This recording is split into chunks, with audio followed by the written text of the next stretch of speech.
Welcome each and every one of us from a wonderful and a very beautiful session of, demolition. Though the table was set, we didn't see any enemy, but we went ahead to demolish it. And for those who did some good combination, please, when your tummy begins to cry, just excuse us. We'll allow you to have the capacity to rearrange your system. Yes. So this session we'll be discussing about the place of mentorship or the place of mentors in the life of a man. See, this is one of the areas that, especially in Christendom, we have somewhat neglected. Most times, we Christians, we believe so much in faith. Faith is good. It's really good. We believe in prayers. The Holy Spirit will take care. God will have talked to God. God have heard. And we also sometimes, Christians, we forget to understand that the God that we looked at and believe in, we have faith on, and we pray to, God arranged things in order. God is an orderly God. He arranged things in order. If you look in our society, it is arranged such a way that if you are just a year in marriage, you don't go to meet someone who is 6 months in marriage for advice. If you are 10 years in marriage, you don't need to go and meet someone who is 5 years in marriage for advice. If you are a year in marriage, it's expected that you should meet someone who has spent like 5 years and above. Because there are things that he has seen that you have not seen. If you are 10 years in marriage, go to someone who is 15 years and above. If you have a child and you need advice, meet someone that have 2, 3. Not someone who just got married. Yeah, generally we might have, there's what is called general knowledge for everything. But when it comes to specific knowledge, you also have to be specific. In businesses, you can't start a business and go and meet your friend who just started his business last month about how you do this thing. Then that means you don't want to excel. You don't want to grow. Because he has very little knowledge that he can share with you. If you 1 year in business, you should be able to look at someone who has been like 5 years, someone who has spent 10 years. If you want to start renting a shop, you should be able to look at someone who have rented a shop for like 5, 10 years, and not someone who do a business from the boot of his car, and you are renting a shop and you go to seek for advice. There are advices that he will actually give to you, but they might not help you as far as you want to go. So likewise, it is in a spiritual business. That's why people have my father in faith, my spiritual father, and so on and so forth. And now, it's somewhat disturbing that we men are very stiff sometimes. There are some things, like where I come from, they tell you that a cry of a man is not, the cry of a man is in the heart. That a man cries in the heart, he doesn't cry out. That is one of the parables that my people say. They say, as a man, you don't need to come outside and cry and make noise. You cry in the heart. So no matter how the thing is itching you, is paining you, you will just cry within you. And that notion has affected a lot of people from where I come from. You see that from where I come from, young men don't aspire. It's just recently that a lot of people, God has helped us, to break out of the cave. A lot of people don't aspire because you believe you are where you are is where you ought to be. Now, who is a mentor? Who is a mentor?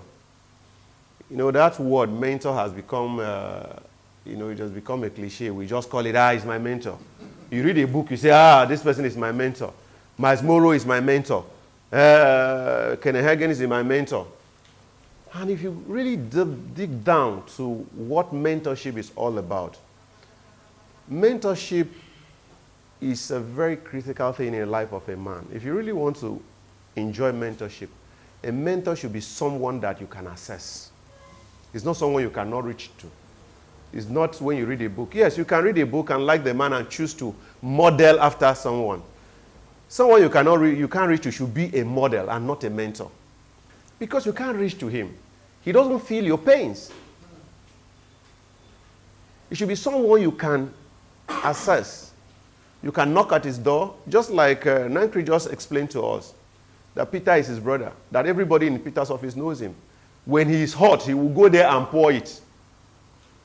Someone that can sit over the table, listen to you, and then when you finish speaking, he will now come from the angle of someone who have gone through that lane.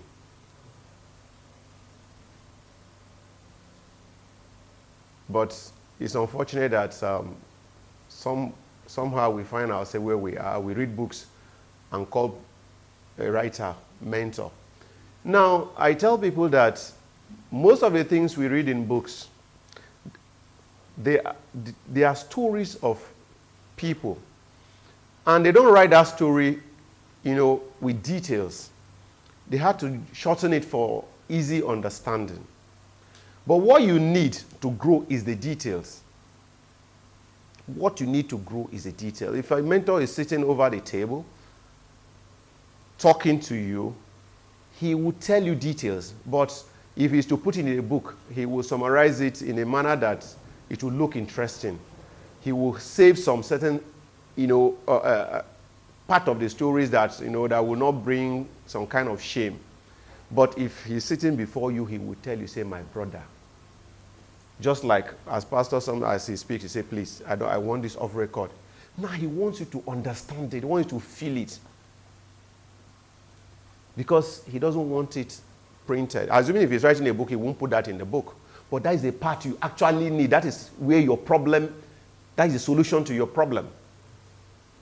So a mentor is not someone that you just see on the television or you see on the book or you read a book and you feel, okay, maybe this man just come and minister. And you say, that man, he spoke Rema, he's my mentor. We misplace this a lot. And it has become a cliche in Christendom. I hear a lot of us mention that, this person is my mentor. And I laughed from my little understanding. Mentorship is like this apprenticeship thing that we do. Somebody cannot give you apprentice over a book. You can't read a book and become a carpenter. No. That's the truth.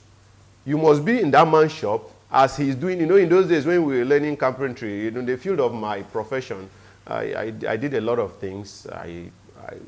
Studying fine arts. We do carpentry, we do sculpting, we do tailoring, we sew clothes. These are practical things. So mentorship is a practical thing. It's not what you read in books. You can't read in a book and know how to nail this table. No. You must hold a jack plane and plane. You must hold hammer and nail and know where to nail it. If not, there are some wood that if you put the nail at the wrong point, it will just give way. And you need a mentor to take you, to show you what to do. So as a man, to help you to go far in life, you need mentorship, practical mentorship, not audio mentorship. And God helping us, God x-rayed this in the Bible to help us as children to grow. And one of the stories I will actually love us to look at is the story of Elijah and Elisha. It was very, very practical. And you can find that in the book of 2 Kings, chapter 2. 2 Kings, chapter 2. We're reading from verse 8 down. From any version you have, you can, let's look at it together. From any version. 2 Kings chapter 2, verse 8. We'll look at this story.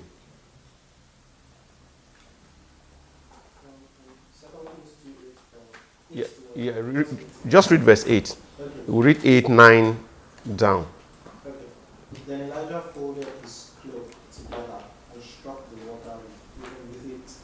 The river divided, and the two of them went across on dry ground. The two of them went on dry ground. Assuming, who struck the river? Elijah struck it. And when the river parted, he worked with his mentee. The two of them did what? Worked together. A mentee must work with his mentor. A mentor must work with his mentee. It's practical. Practical. And whenever I see this, I tend to be very happy about it, because in the course of my growing up, I've learned so many, I put my hands in so many things. And in most of the things I do, they are practical things. Very, very practical things. There are things you cannot, do without, or you can't do online. Yeah, these days we try to do them online, but they don't give you that basic result. So you must be able to walk. Your mentor must be able to carry you along, hold you by the hand. You will see what, when we go down, we're going to see the importance of having a mentor that is accessible, that is, that is taking you, you walk together. Elijah walked together with Elisha. They crossed the sea together. In doing that, Elisha was able to see how Elijah struck the river, the reaction of the river, and they walked together. Read verse 9. When they came to the other side, Elijah said to Elisha, "Tell me what I can do for you before I'm taken away." And Elisha replied, "Please let me inherit a double share of your spirit and become your successor." Now, when Elijah, knowing that he will be taken away one day, a mentor always have a plan for a replacement. Elijah was not ignorant of what Elisha was following him up and down for. He wasn't ignorant, but he needed to ask the question to be double sure. To know, why is this young man following? Maybe it's food that he's following me for. Maybe he just following me because he likes me or he likes the clothes I'm wearing. Now, when you have a mentor, remember that a mentor is someone who's you like his lifestyle, you like what he does, and you would like to be like him, if not more than him. For example, nobody here that will see a man who is doing nothing and want to be your mentor. No. All of us want to model or want to be modeled by a man who have achieved something, who have achieved results. Just like Pastor was talking about Elon Musk. If Elon Musk appear here now and say, who would like me to mentor him? I'm sure all of us will want to be mentored by him. And mentorship is in different area, in different perspective. You can have as much as mentors as much as possible. Spiritual mentor. If you meet Elon Musk today, he can only mentor you how to succeed in business. He can't mentor you how to grow spiritually. There is a man from my place. He's a renowned lawyer, Barrister Kanu Agabi. One of my cousins was getting married. We went to meet him. My cousin is of the Catholic fold. We went to meet him for.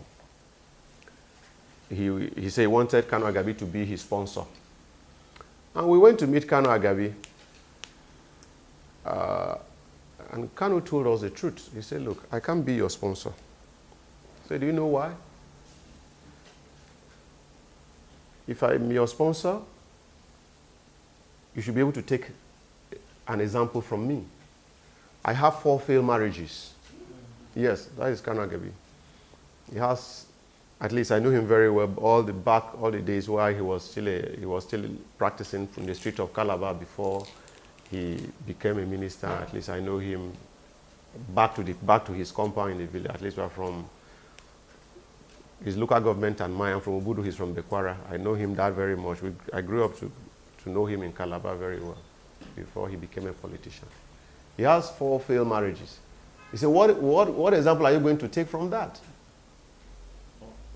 And that's the truth. He was being honest.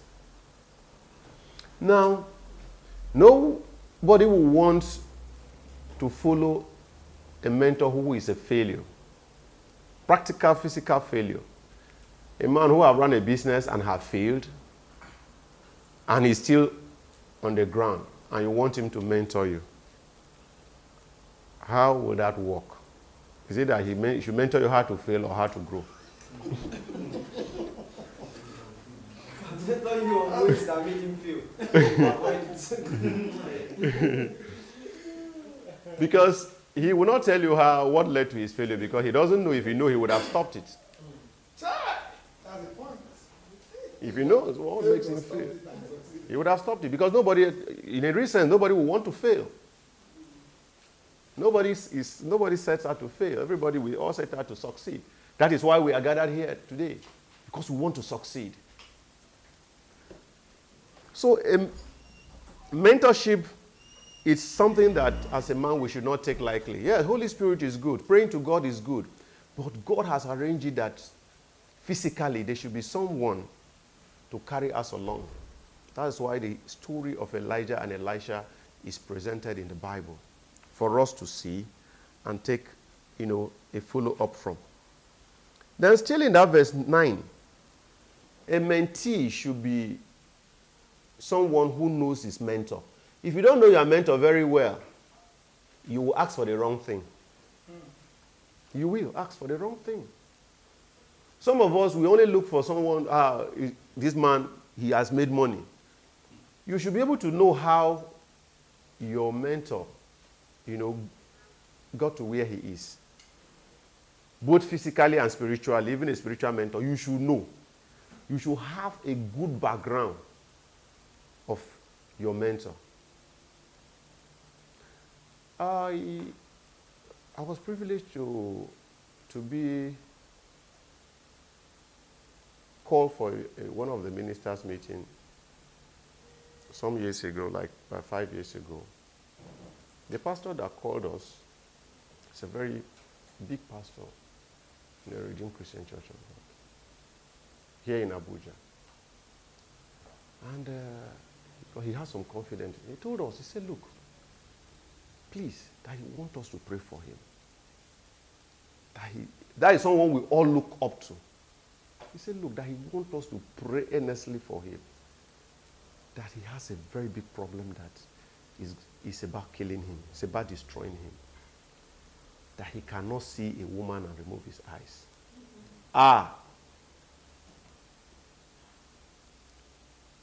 After the meeting and what have you, when we left, one of our senior pastors gathered and told us, do you know what? That we need to pray. Not just for him, for ourselves. That this man, we looked up to him and he lay hands on us and prayed. Do we know what he is releasing to us? That we should be more concerned about praying for ourselves now than. So that is, so you need to know your mentor so that you know what to ask for. Elisha knew Elijah. He knows what Elijah was carrying. So he asked for what?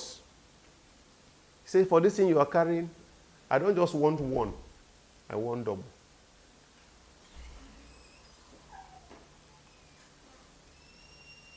Because one alone will not be enough for me. Let's get down to verse 10.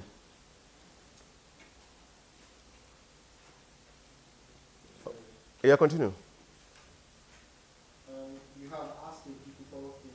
Elijah replied, if you see me when I'm taken from you, then you reject your request. But if not, then you won't. As they were walking along and talking, suddenly a chariot of fire appeared, drawn by horses of fire. He drove between the two men, separating them, and Elijah was carried by a wild wind into heaven. Elisha saw it and cried out, my father, I see the chariots and charioteers of Israel. And as they disappeared from sight, Elisha tore his clothes in distress. Elisha picked up Elijah's cloak, which had fallen when he was taken up. Then Elisha returned to the bank of the Jordan River. Yes. He struck the water with Elijah's cloak and cried out, where is the Lord, the God of Elijah? And the river divided, and Elisha went on. Praise the Lord. Hallelujah. As a mentee, a mentor will continue to do what he's meant to do. But as a mentee, you have to be very, very watchful. Very, very what? Watchful. Because there are some times that a mentor will not necessarily call you to come and sit down and begin to explain some certain things to you. He will just do his thing and be going. That's why Elijah told Elisha, if you see me when I'm going, that means if he did not see me, he will gain nothing. By all this way to follow me is for nothing. He's telling the young man that, look, you have to be very watchful. You have to be alert. You don't need to sleep. These days, that's why I'll keep saying that that word, mentor, has just become a cliche. We don't know how important it is. A lot of mentees don't know what their mentors what to them. They are not watchful. The first thing is that a mentor is not your mate. Yeah, he might give access to his house, give you access to his family, give you access whatever, but he is never your mate. Either he is older or younger. It doesn't matter, because in a journey of life, anybody can be your mentor. Anybody. It could be your younger, or it could be your elder, it could be anybody. As long as that person is more experienced in a particular thing that you want, he can be your mentor. Now, but that doesn't, at that moment, he is not your mate. A lot of mentees are not watchful. Don't take the age of your mentor for granted, either physically or spiritually. Do not take it for granted. That shouldn't give you, it shouldn't be a yardstick for you to slack. No, be this small boy. Because a mentor sometimes might not call you, come and sit down and learn this, or come and sit down, I need to show you this. But you the one that need to be an alert. You have to revere your mentor, because one day you are going to become a mentor also. Now,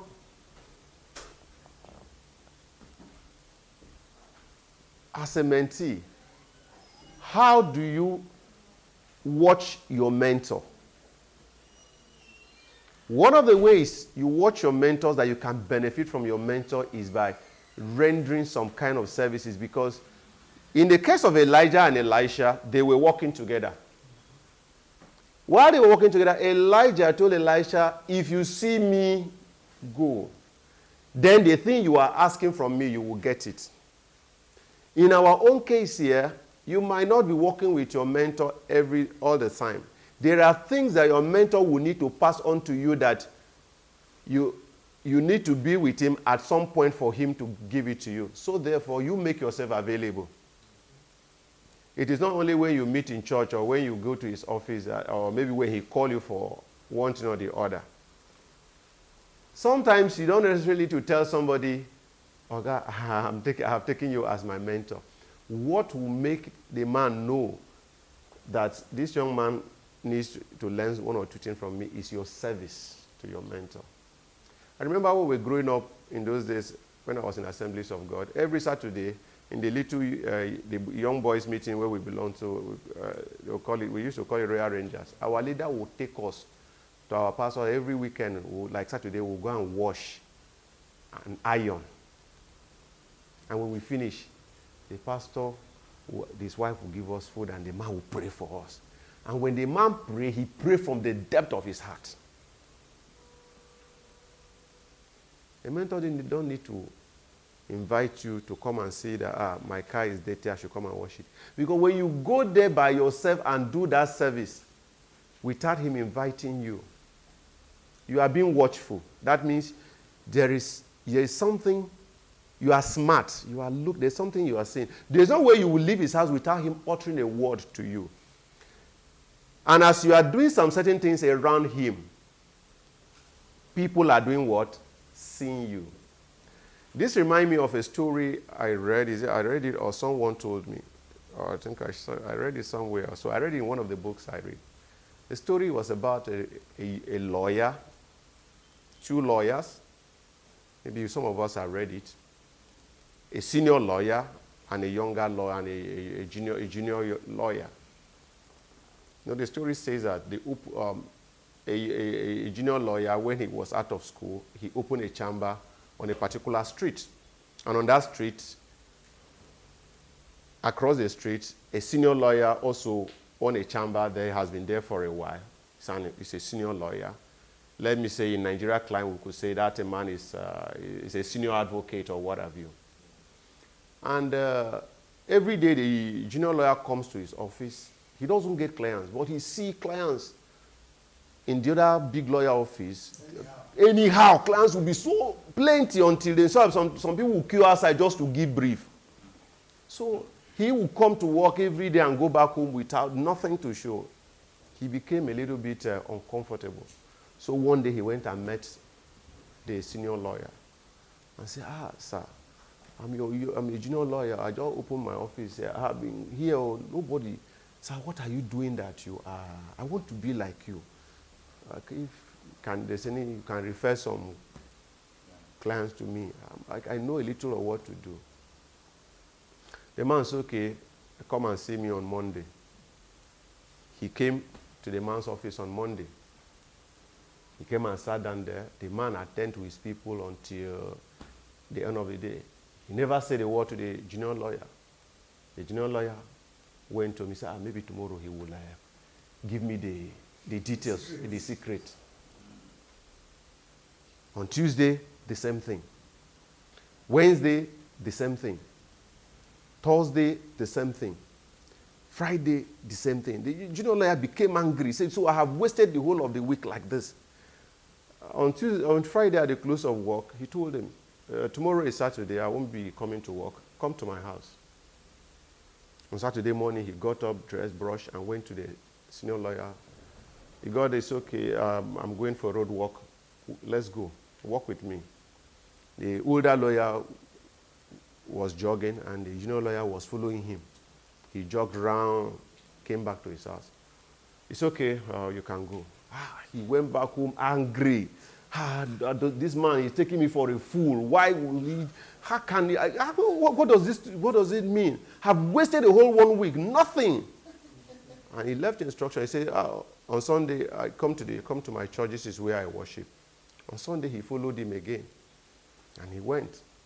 After service, he was expecting that, that Sunday, the man will give him the secrets. Finally. On Sunday, the close service, he greeted him. It's okay, happy Sunday. See you later. The guy got home, he couldn't sleep. He was so worried. So I have wasted 1 week. At least if I was in my office, at least maybe somebody had looked for me, or at least you never can tell. He got to the office on Monday. Nothing happened. His own office. He didn't follow the man again. He went to his own office. He went back to his office, his solitude, and was regretting. On Tuesday, he got to office, out of frustration, he got to office late. When he went, he saw a crowd outside his office.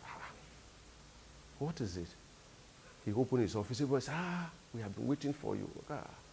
People started coming. He didn't have time to step out on Tuesday. He collected brief till late night. On Wednesday, the same thing. Till Friday. On Saturday, he ran to the man's house. He says, what happened? Did you refer people to me? Everywhere in my office is filled. What happened? You sent some of your clients to me? The man sat him down and said, look, when you walk with great men, automatically you are a great man. Because for a great man to give you access into his life, those who see you working with him will know that, this guy, he gave a testimony of it. Someone mentioned his name just on a WhatsApp or maybe on Facebook. and immediately someone that abandoned him years ago, a project of maybe a proposal of, then that boy has integrity. Say, I didn't recommend it, I didn't send anybody to you, but the fact that you work with me, people saw you with me, they assume that you are like me. For you to work with me, that means you have what I have.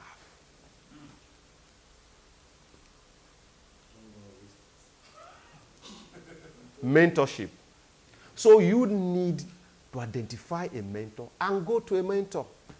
A mentor might tell you what is stupid. He is telling you from experience. Now, mentors are people that shorten our journey to life or to our destiny.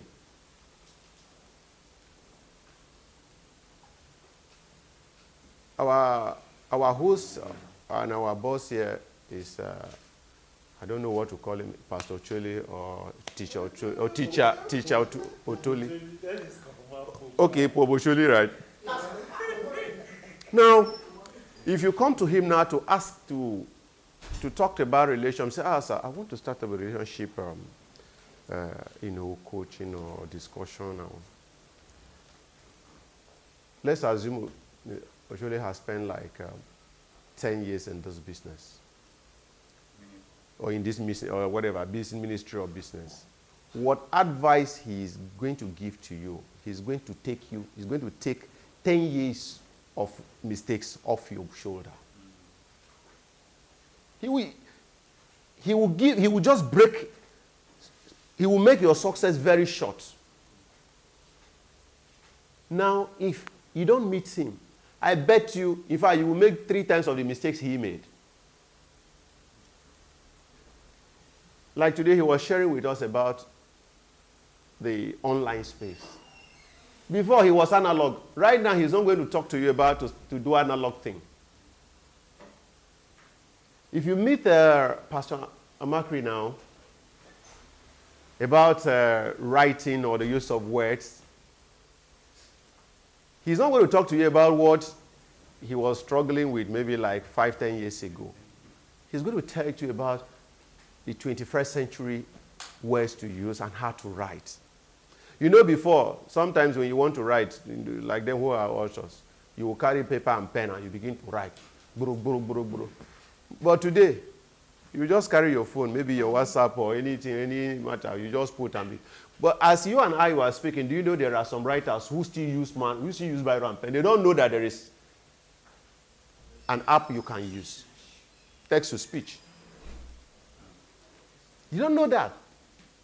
But a mentor will take you 5-10 years ahead, will take away some kind of mistakes from your life, will shorten your journey to destiny. And mentors help us to grow capacity. Let me come down to our statement, our language. Capacity. Help us to build capacity. Mentor might not necessarily give you money. The one that give you money, go and do Thanksgiving. But what they will give to you will be more than money. And most times, the people that will mentor you very well are not people that have money.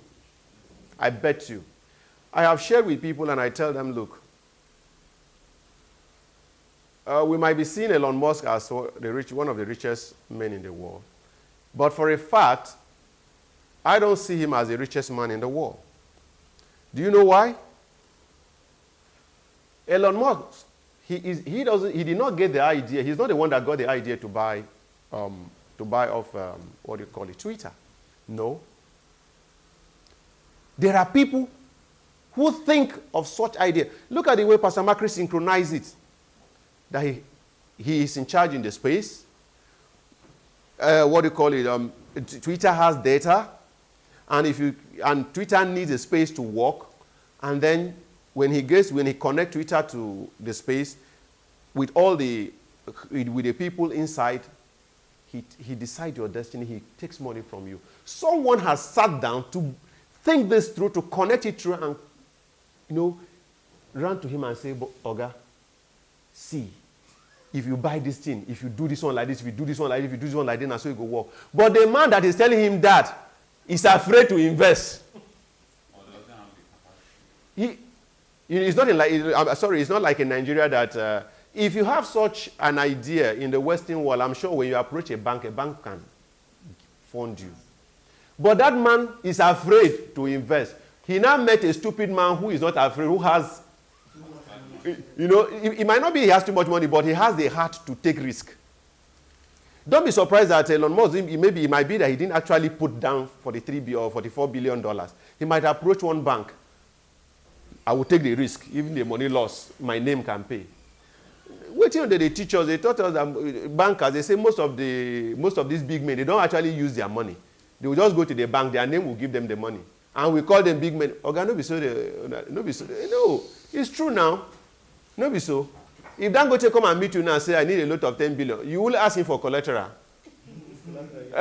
Do you understand? And then when Dangote float one big company, we say, Dangote, get money. Now bank he collect from. He didn't bring a dime from his pocket. And the person that sells that idea to Dangote, is a man that owns the idea. Dangote don't even think about such thing. But he has the capacity to bear the risk. Meanwhile, another man has the capacity to think the idea. So among these two now, we say idea is, what do we say idea is? Idea rules the world. So who has the money now? No, is it the man that thinks or the man that bears the risk? It's the man that thought the idea that actually is a rich man. So most times our mentors might not be those men that are multi-billionaires. Most times, if you look at those ones who are multi-billionaires, when you meet them, they won't give you anything to go home with. When I got to Abuja, I started off by running a magazine. I was running a magazine, and I met this pastor in my church, this young man in my church. In fact, he is a wealthy man. Then Tony Aneni, the late Tony Aneni, is married to his younger sister, and then Tony Aneni was the BOT of PDP and all those, and the powers that be. In fact, he's into furniture. If you go to NCC, National Communication Commission, he's a furniture guy. He's a guy that furnished the whole NCC from up to down. So he's a multi-billionaire. I mean, one of his, he's a billionaire. Now, I met him. Because, then I was thinking that a mentor must be somebody that have money. I went to him and I said, I want you to mentor me, this and that. And the mentorship is that we want money, not that you actually know what the mentorship is. We should take our mind away from money when it comes to mentorship. We should take our minds away from money. A mentor must not be someone that has money. Yeah, he might have money, but it must not be someone that has money. Don't expect money. And you should be able to define who is a mentor, first of all. Don't look at, this man has money, he's in my church. I used to see him pray. He can. Yes. He might not solve your problem of spiritual mentor. He might not solve the problem of marital mentor. So you should understand that if I'm meeting this man, okay, why am I meeting him?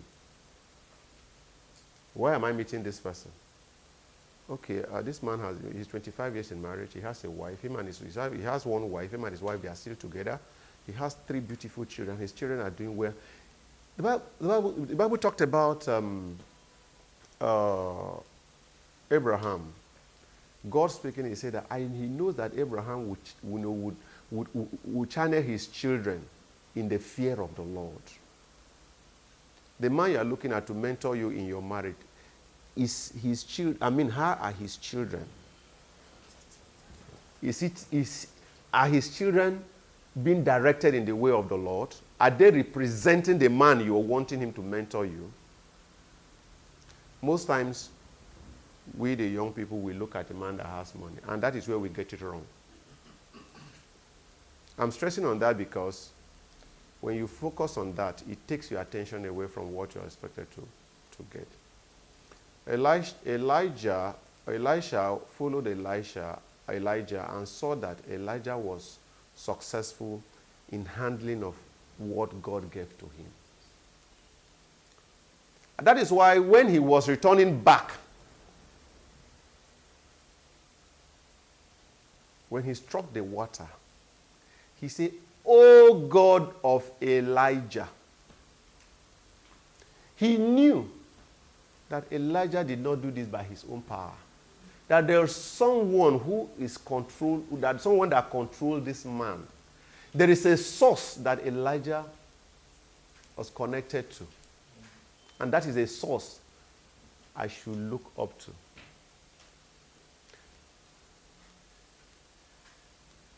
He remembered that. And when he mentioned that, what happened?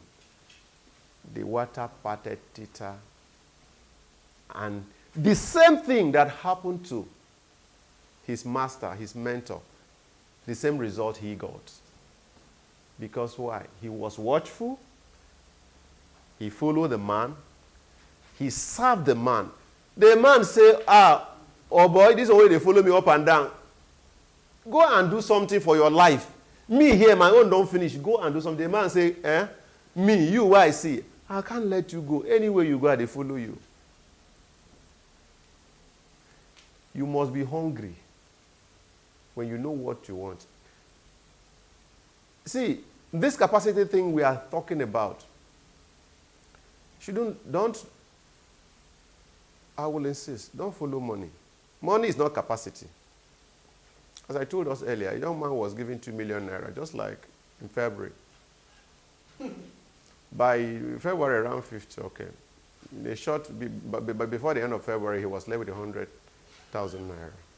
He didn't chase babe. He followed Oga. He said, Oga, if you give me this money, I will turn it around. I said, take. You don't need to worry me, take. Now, he wasn't he did not follow the man to say, Oga, I want you to teach me how you take they do this thing. You know, if he was able to say how you take they do this thing, teach me. Maybe, and then the man finished teaching and give him 50,000. Over time, he will be able to turn that. But he said, I need that. I need the money. Give me a portion of the inheritance. Let me end with what Pastor just said. Do you know why that young man failed? The prodigal son. He asked for the portion of inheritance. He didn't see his father as his mentor. He didn't see his father as his mentor. He saw his father as my father, you don't make money. This money. Me, I won't go make him for another. I won't come show you, say, I feel make money. Give me. And the father knew. The father gave him. I think the portion of inheritance you want, take. It's available. You know how I take. And the young man went. And the Bible says he squandered it. Sir, if you did not seek for the process from your mentor, if you only seek for the substance can be squandered. And that is why you shouldn't follow mentor because of substance. Get a mentor that will give you the process. Because the process cannot be squandered. How? How will you squander what is in your brain? How you won't take squander them? Any one of us sitting here, anything that is in your brain, if they carry go put for dry ground or dry land, you will replicate it over and over again because it's in your. If I give you 10 million naira, I bet you, if you travel with 10 million naira, for example, now, if you carry 10 million naira, don't convert it to anything, 10 million naira. Or let me see, if I give you 1 billion naira, if you hold 1 billion naira, land in US, my brother, you'll be a poor man. Because you can't spend 1 billion. No, who won't collect naira from you in the US? Sorry, will anybody collect naira from you in US? Nobody will collect. Because the currency that runs there is dollar. You are a billionaire, get money, but you can't spend it. You can't punch it. You can't punch it. So, you see, the prodigal son went for substance and he spent it. But it's unfortunate that he realized later that what I needed was mentorship, which is the process. And lastly, if your mentor is delaying releasing you, Stay put. Don't be in a hurry to go. Because what the mentor is seeing, you can't see. Our elder says what a young man on a 10-story building cannot see. No, he's talking from the first century, sir. An elder sitting down can see it. Elder is mentorship. So men and brethren, we need mentor to build capacity. And you know what we have done today? All the things we have learned from each and every one of us here, I see it as mentorship because we shared practical processes. Which dimension of mentorship is it now? So it's like we are almost friends, more to say. But from what you said, it's an elderly person impacting a young. No, it's now, when we talk about elder, you see, sorry, if you listen to me very well,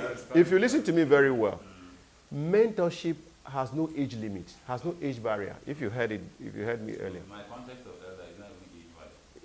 But the general perception of mentorship is somebody who is above you, transferring. Okay, for example, now you're a lawyer. Yes, sir. Maybe you've spent maybe 5 or 10 years, or maybe 15 years from your law school, from year 1 to what have you.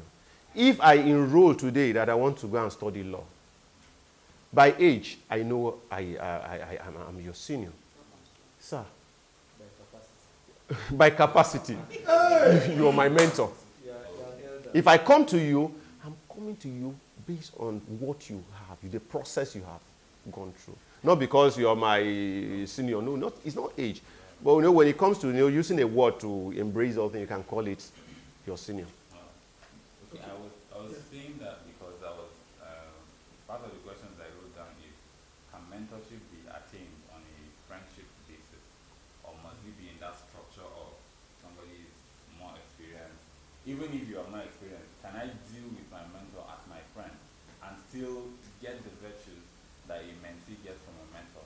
Because you ask me what we're doing here, we're talking as friends, even though we know that some of us are more experienced than others, and as they are sharing, the less experienced people on that subject matter are learning.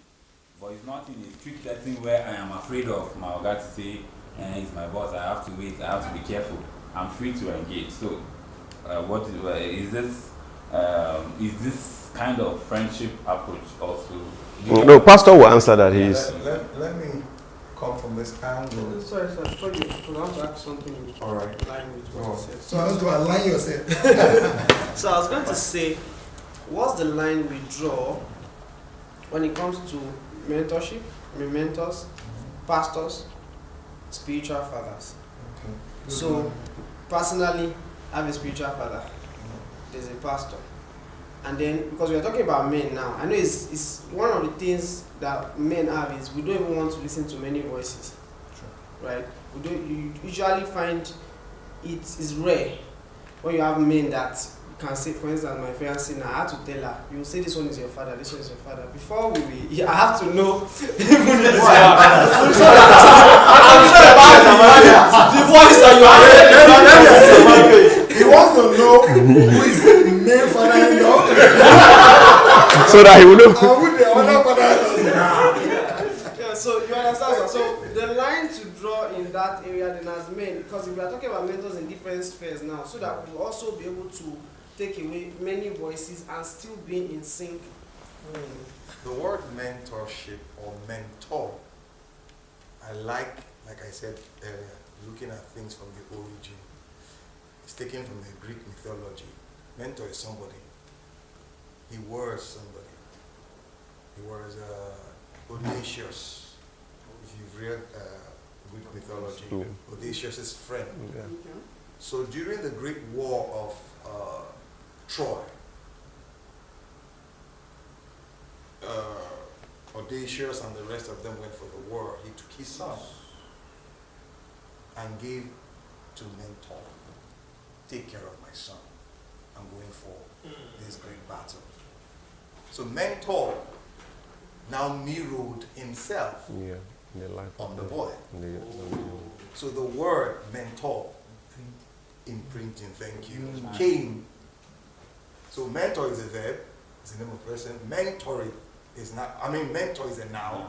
Mentoring is now a verb, a doing, an act. So when Audacious came back, it became a problem Yeah. because his son was now a mentor. A mentor. Mm. He started behaving like A replica of mentor. of his friend. Yes. And mentor almost took over Audacious's family because of that. But Audacious came back with the strength of whatever overpowered him. So English took that word of mentoring. But simply put, mentoring is simply mirroring. Mirroring. If I have you following me every day, I don't need to talk to you. You're just following me like a lapdog. Everything I'm doing, you're seeing. Everything, you're in my sphere of influence. So, involuntarily, you become me. A good example of that is Jesus and the disciples. Most of the things Jesus preached, you notice that when he goes in, he opens up. Yeah. Check Peter when he went to pray for, what was her name, Tabitha. He sent everybody out. Yes. Where did he see that? Jesus. When Jesus was praying for Talitha Kum, for a little girl, he sent everybody out. So they saw what Jesus was doing, and it was producing results. So, my brother, follow who know road. This man know road. Or you follow him. You understand me? So Jesus imprinted on them. He became, that's why the word Christian. Christ-like. Like Christ. Christ-like. So Christ-like, that's the word, mentor. You know, you're mentoring them. Now, we are all here sharing. Nobody's anybody's mentor here. What we are doing here is fellowshipping with one another. When we leave here and you choose to follow him, like, when I mean choose to follow him, I'm not talking about social media. Yeah. No, that's not it. You go to his office, knock on his door. I say, Master, I was in that meeting with you. Show us where you stay, like Jesus. Thank you. You get it. I want to know where you But stay. thank God in gay house. He No be- just turn and look at him. You want to know where I stay? Oh, yeah, come. Thank God in gay house. No be Jesus, we no gay house. You know, that oil come, as in come. You think, is that easy? Come, I will show you. And when they started seeing the way Jesus was praying, they said, this man, no wonder you're doing what you're doing. So you've knocked on his door. He tells you, come. You go, hey, Master. He looks at you. Charlie looks at you. Yes, I'm here. You're here. What are you here for? I thought we were going to... No, sit down. See the way I watch TV. See what I watch TV. See how many times you see me come out from my room. Then you now come to see that it's not as easy as we painted. Yes. Let me take it from you. Yes, sir. Give me. So can I ask a question? So you just balance it out once. Am I the balancer? Sorry. Sir, Okay, Pastor, actually, I was looking at time. okay. I wanted to intervene. First of all, you need to ask him if he settles his question. No, what I want to do, I want to build from there. Okay. I have their questions in mind. So let's just add Hamzat because he's really taking Hamzat. He's really from the teaching to the intervention. He's really taking the conversation far. Yeah. I want to throw some examples, live examples, and then particularly the question, he spread it. He asked more directly. He now added on it and spread. So let's Yeah, I think so just balance it out. So for me, right, personally, I was really blessed. And when you mention mentorship like apprenticeship, oh, you hit it for me. But maybe because I'm called to the marketplace, that's my primary domain. So I'm very sensitive when you start talking about money. Now, results. I'm trying not to limit it to money so that I can ask my question well.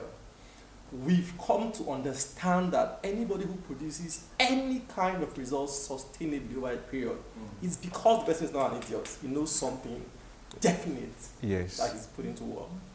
So, I mean, for example, when you mentioned in marriage, you said 25 years experience. My parents, maybe they were more than about 30 years before before they separated.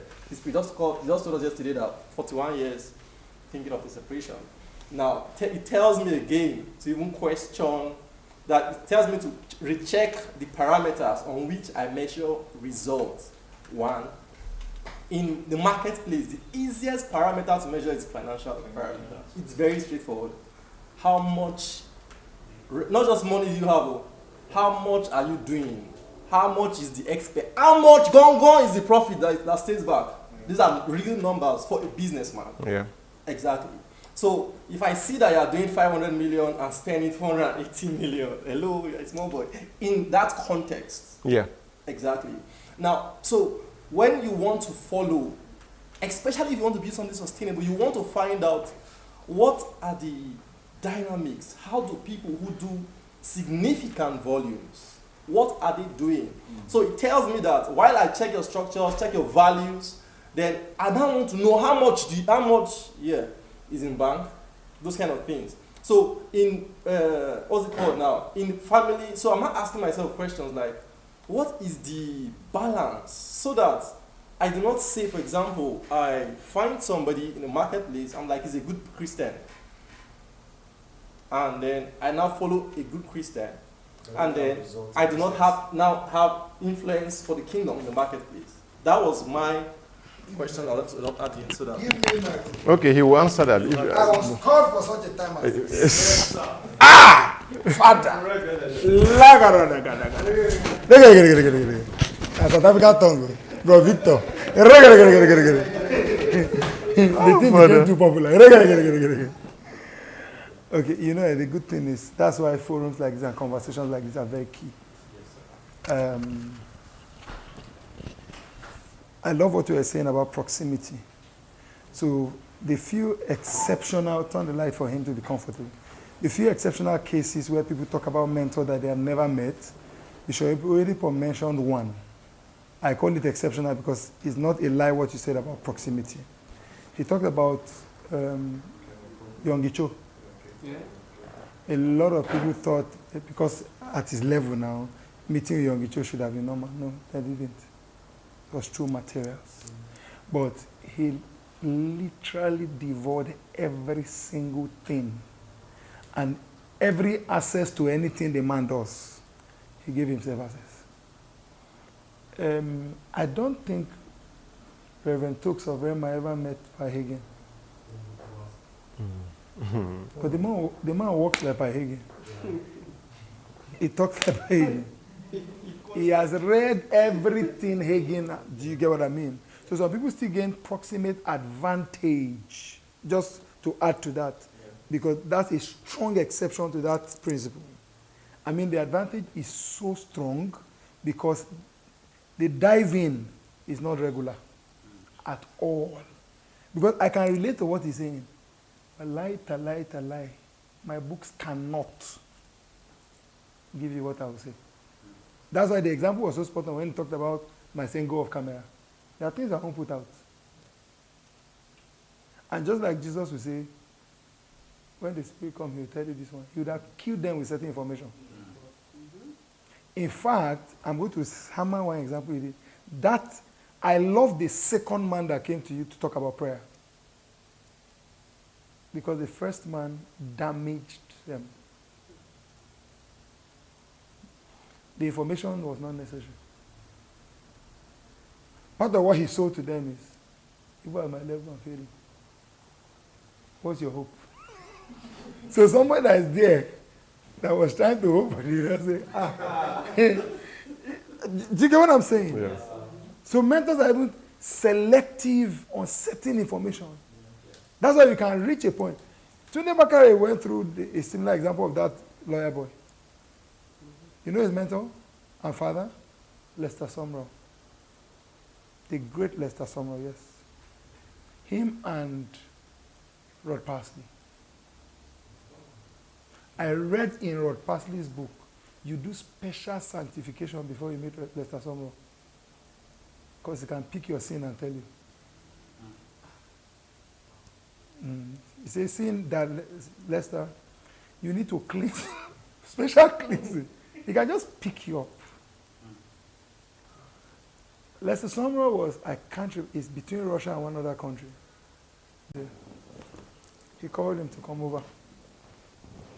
That kind of sudden call. Meet me in Russia. Yes. Your time is coming, all right. I'll apply you. Meet me in Ethiopia.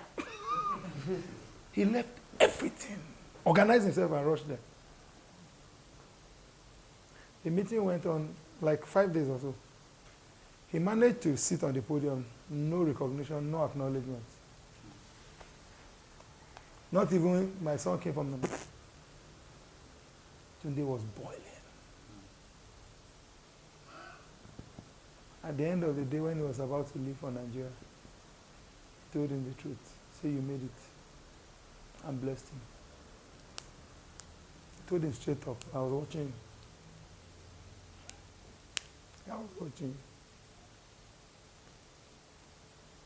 My father and the Lord, Reverend Victor Atogolo, when he was in Kaduna, serving and served with the church, the pastor endorsed them, calling him pastor with no ordination. One day the pastor said from pulpit, hey, Victor, why did he call you pastor? From today, nobody should call me pastor.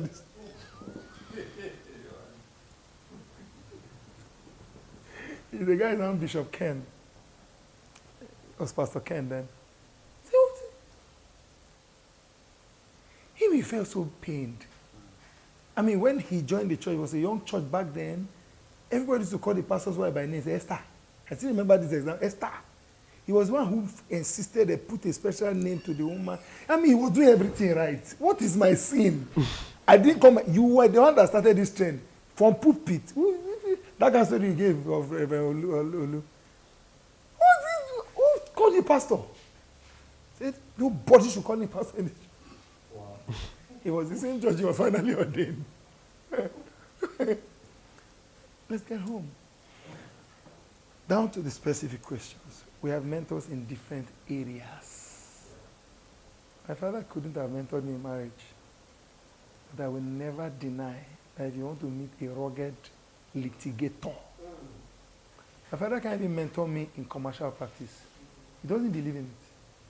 If he doesn't wear wig and gown, he'll fall sick. He has sworn that he would die practicing.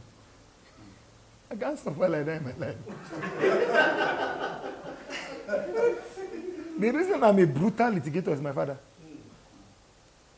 My father loves book too much.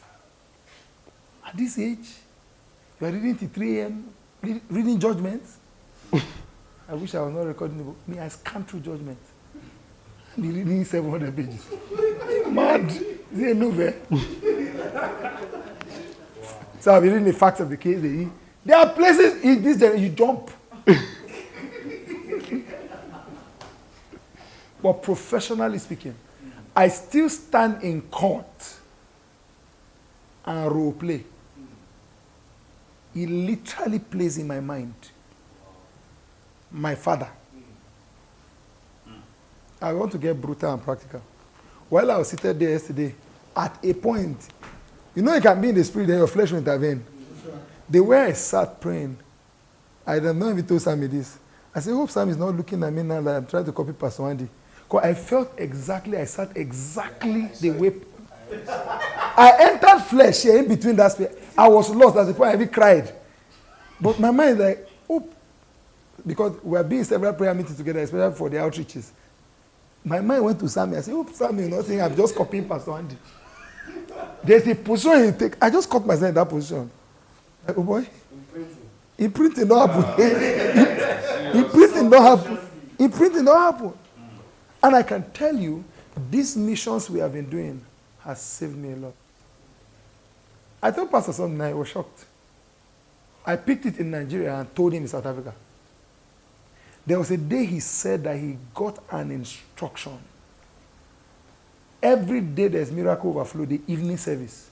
Pastor doesn't eat until after miracle overflow. He will do Sunday service, go back home. Say it's an instruction. So we'll finish meetings late on those our travels, and they'll be looking for food for pastor. Especially those we go hotel and know when to stop, the kitchen stop working. You see Val looking for food. So one of those days, The day before I left Cape Town, we finished like that, and it was like, he needs to get something, and Val was trying to run around, so I just turned to him and said, I know the code. He started laughing. I said, I know the code. He knew, I just reminded him that you said this thing, but I've watched it. It's not like he acts like somebody fasting and troubled, but I just told him, I know the code. Straight. So when I see certain things, not because fasting is the deliverer of the manifestation or you know that this man has a consecration. Or like when extended prayer, I go in church 10 hours. That's the composure. You just sit there quietly, between like this and like this. Sandy can be here 10 hours.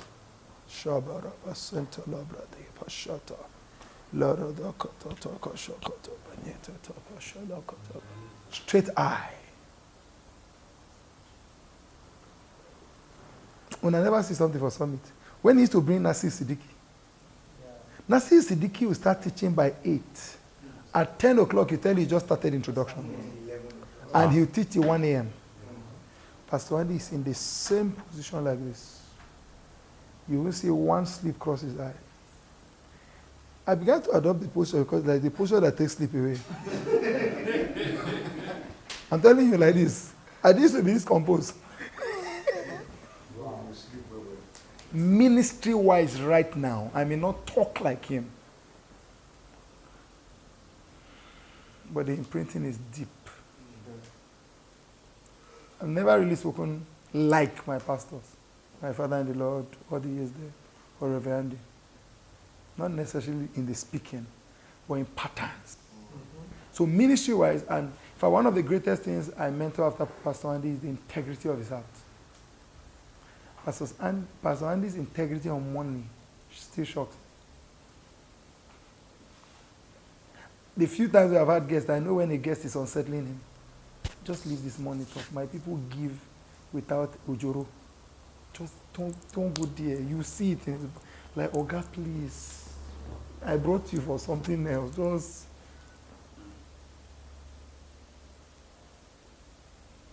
People easily pick relationship teachers, for instance, to be marriage mentors. They are marriage teachers, not mentors. Until you can pick it from their life. For some, I'm just a teacher, no matter how they shout mentor.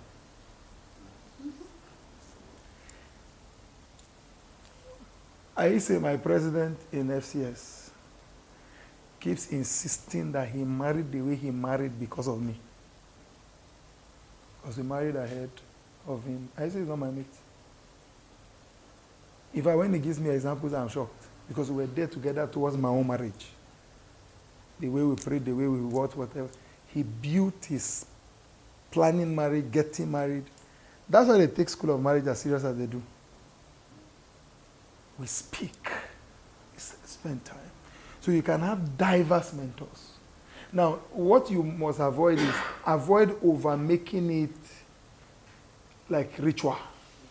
Oh, my mentor. Oh, my mentor. I've mentioned different people in my life already.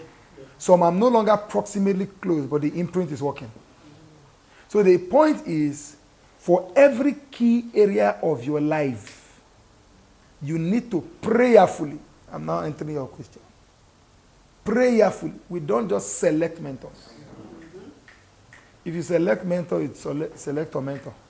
It's as simple as that. God, the word pastor is a deep word. I will give you pastors after my heart. Do you get what I mean? So it's so critical that we look up to God. Like, actually you need to pray for the right mentors. Lord, even this business I want to do, give me somebody who, will play a role in my life. And now, to answer your question directly, that means it is not financially driven, nor is it exactly only experience driven. Because for every human mentor, there's an ultimate comparison.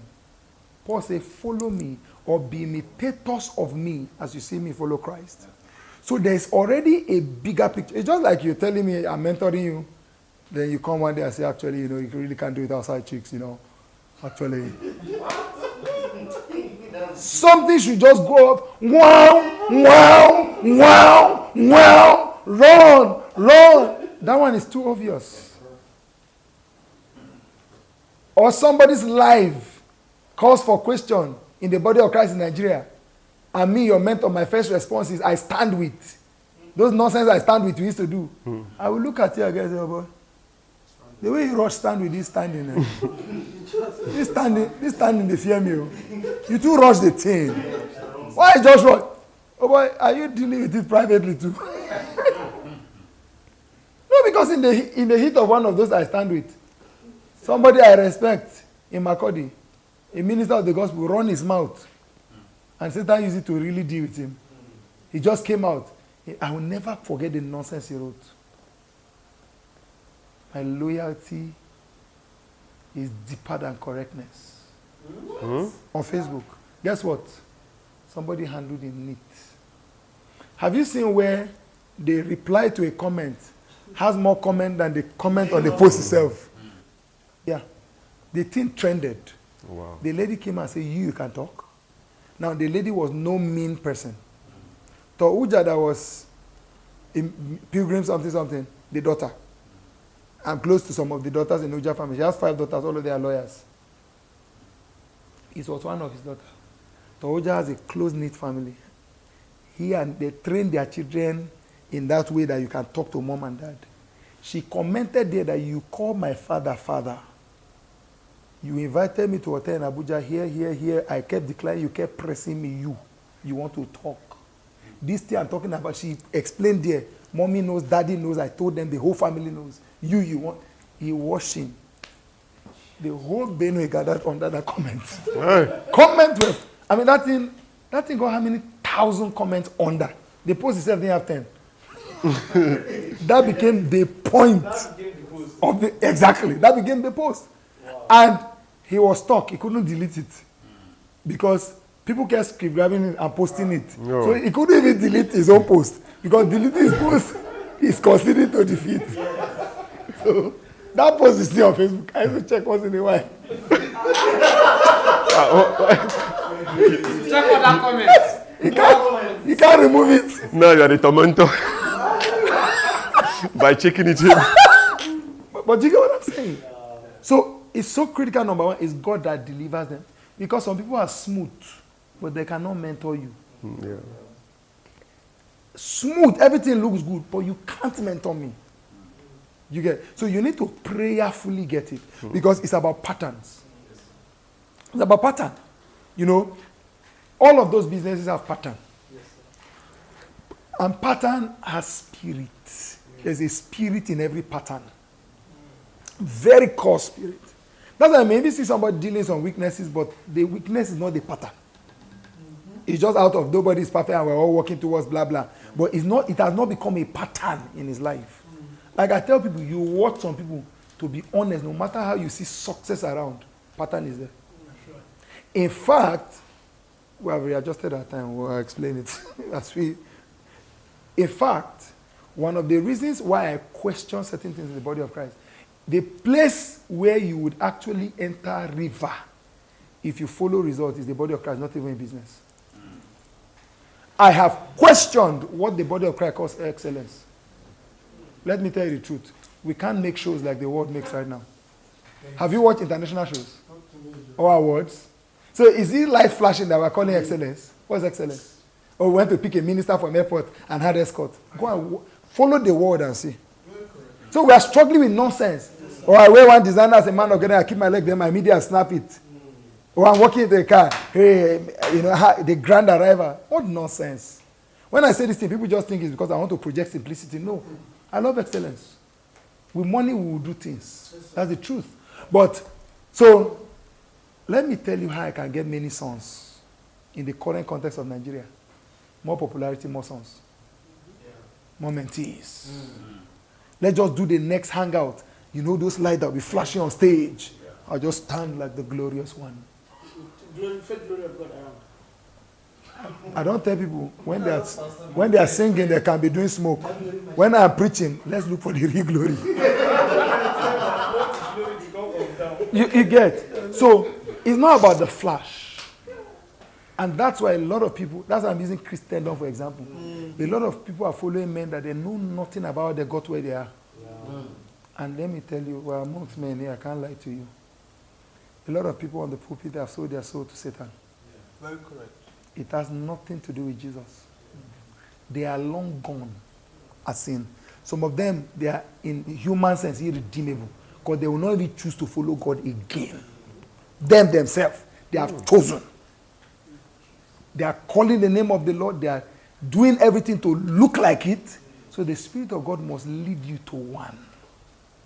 See, if I lose the internal peace and comfort I have with my pastor, I am out. I'm telling you, I will run.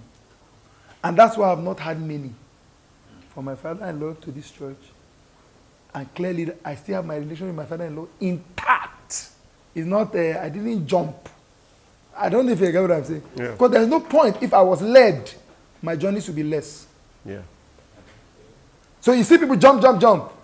Why is their journey so much? Who led them? Success led them. You let them Flash led them. Flash. You look like this led them. Can I sit? Can I stick? Can I learn? So like you asked, you just realize that before you know it, without struggle, you actually have mentors in several areas, but all of them are so critical through the help of God. Yeah. It's not just I'll close with this. My session is in 4. Like, a sister in church, she's called the Parachurch Ministry, like I am, for some years now, has kept time with me. I can say I mentor Sammy. Sammy keeps time with me yearly. Besides our general saying, oh, bros, we need to see, ask me question, he will keep that time and come and tell me about himself. We have critical conversations. Why do I send a report at the end of the year to pastor? He will not even remember if I don't. But he needs to even know what's up, what's going on. Now that can call and I produce say they here now. And it has birthed something else. Yeah. So it's so critical that we are able to understand it in that light. And it's God that brings the person. So before you know, you just realize that there are those critical relationships. It was not forced. It was not pushed. So Ave told me, Ave has been, at the point was a bit uncomfortable. Ave's son is in 20s now, David. A few days ago, she put it in clear perspective. She told me, when she echoed the word, you senior me, what you were saying. My first impression was, Ave, no, now. She now said, you're born again before me. You have done this ministry thing before me. I have been watching, because Ave has been picking on me for about 3 or 4 years now. Come, ask questions, press me here, ask here, go there, ask here, go there, do this, do that. She said, let's say the truth, I've been following you. I have been learning from you. She now captured us. Said, let's say the truth, you are way ahead of me. And I need to learn how you have done X, Y, Z. She began to highlight. It made me a bit comfortable. I hate those kind of conversations. I mean, I was looking for how to dodge. You know, but it made me a bit comfortable that she has clear perspective as to what this is. So when it gets to that point with a mentor where you can have direct discussion, don't beat around the bush. Make the mentor know I am here for something. And that's the integrity part that I always tell people. And Clay will be quick about the setup, don't worry. Because today, potential mentors are in doubt and suspicious of mentees. I know Pastor Andy had to deal with being sure I'm not a sheep thief. That's what we call them in the body of Christ. People who look like they will never open church until they gain grounds around your ministry and open church 1 block away. You will not close that their church. You will not fight them. But they are sheep thief. In the formal sense of ministry, last year, August, was the first time me and my wife will ever be ordained anywhere. A lot of people can't believe that. Ever. With all we have done over the years. When he talked about if you truly take a person to be a mentor, now the close proximity mentor, their voice will actually be such order in your life. That's why you don't lead yourself there. Because if you lead yourself, you may go to somebody who is more interested in wrecking you. So some pressure came on us like 2 years ago, 2 years plus ago. People who were insisting it's proper to be ordained. By the time one of my friends, an apostle, when he was done explaining, I felt exposed based on his teaching. He explained the order of the apostles, the place of ordination and spiritual cover. Not the way they display for Nigeria. Because he explained that no man can just stand without the structure that Christ himself set from the apostles. Every ordination links back there, except that person is not of the kingdom. So rightfully so, I went to speak to Pastor Andy. That I didn't tell him God said, God didn't say. Based on advice, I called the names of the people. I'm convinced that we should get ordained. Pastor Andy asked me questions that sounded like, get out of here. If you know my pastor, no, they pretend. His questions were shoot straight. Really, blah. He ended with, you pray about it. Do you know what the Cholo Kuteva did? I went about my business and also forgot about it. You say you want to pray? Pray. Me? I'm not praying. I've told you why I came to meet you. So sometime last year, the whole ordination transaction happened in less than 2 weeks. He just called me. They say, Pastor wants to see me after church. First of all, I began to check all my sins. Which one needs blood, which one needs homo? You need blood and homo. I got upstairs, I sat down after service. Said the ordination thing, he's ready if we're ready. I tell you the truth, I lie now, I started laughing. Him and his wife were looking at me, I said, Pastor, me, I totally forgot that. This is the last thing I think you tell me in this world. At this time, I don't they travel with and they serve. If you see me on a journey, I'm not man of God. Cable, Bible translation, light, and they crave, like not crave. For our journey, if we are flying together, they feel all informed. Anything, just serve. When we land on our trips, you are a utility minister. Yep. I started laughing at it. I said, Pastor, I don't know what they're talking about. I just carried on my business. I thought it was a joke. So I reached out to him and said, oh, we don't know any readiness matter since you are ready. Anytime. We don't want special occasion. You can write in a service. Just chuck it inside. Like I said to myself, the next day, Pastor Chioma reached me that I should come and feel form inside church. I feel form thing they say it's on Thursday service. This was Tuesday. Do you get what I'm saying? What if I reacted? How can I be so convinced it's time to be ordained? And my pastor would just say, pray about it. And forgot about it. That's what I would have taken it to be. Me, the author of the conversation, forgot. Why did he not forget? Do you get what I'm saying? So the person must be so trustworthy through the leadership of the Holy Spirit that sent you there, that their opinion can so count. So it's not a rough journey. Where was your rougher? Let me close by saying this. You can learn from a lot of people who are not actually mentor. Like you talked about this. This is more like fellowship right now. Yeah. Do you get what I'm saying? You can have respect for me, regard for me. Does not mean I'm mentoring you. Right now we're having fellowship. So you can take a lot from people who are not mentoring you in the sense. Who you are not trying to mirror, who you are in any area necessarily. They're picking wisdom. Just like if you hear a good quote outside now, you go maybe use that for a status. Yeah. The person is not mentoring you. You just learned a lesson. Yeah. You know, I took this much time because this subject is a problem today.